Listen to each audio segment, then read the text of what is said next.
பிரித்தானியாவில் போலீசார் பயன்படுத்தும் செயற்கை நுண்ணறிவு முக அடையாள தொழில்நுட்பத்தால் குற்றம் செய்யாத தமிழர்கள் உட்பட பலர் சிக்கும் அவல நிலை ஏற்பட்டுள்ளது.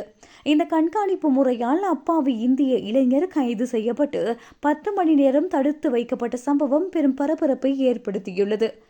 மில்டன் கெய்ன்ஸ் பகுதியில் உள்ள பௌத்த விஹாரையில் இலங்கையின் வெள்ள நிவாரணத்திற்காக சேகரிக்கப்பட்ட 3000 பவுண்டுகள் மற்றும் நகைகள் கடந்த மாதம் திருடப்பட்டது. இந்த சம்பவத்தில் தொடர்புடைய திருடனை அடையாளம் காண்பதில் ஏற்பட்ட குளறுபடியால் அப்பாவி இளைஞரை தேம்ஸ் வேலி போலீசார் கைது செய்துள்ளனர்.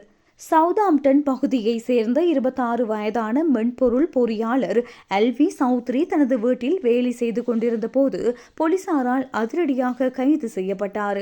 சுமார் 100 மைல்கள் தொலைவில் உள்ள மில்டன் கெய்ன்ஸ் பகுதியில் இடம்பெற்ற 3000 பவுண்டுகள் பெறுமதியான கொள்ளை சம்பவத்தில் இவருக்கு தொடர்பிருப்பதாக கூறி போலீசார் இந்த நடவடிக்கையை எடுத்துள்ளனர்.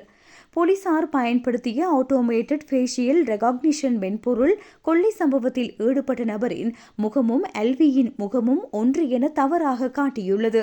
ஆனால் உண்மையில் சிசிடிவி காட்சிகளில் இருந்த நபர் எல்வியை விட 10 வயது இளையவர் என்றும் அவரது முக அமைப்புகள் முற்றிலும் மாறுபட்டவை என்றும் எல்வி தரப்பு தெரிவித்துள்ளது.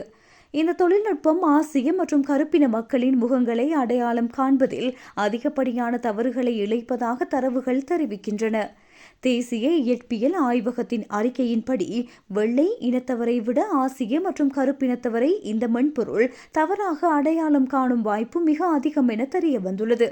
வெறும் சுருட்டை முடி மற்றும் பழுப்பு நிற தோல் இருப்பதாலேயே நான் கைது செய்யப்பட்டேன் என எல்வி சௌத்ரி தனது ஆதங்கத்தை வெளிப்படுத்தியுள்ளார்.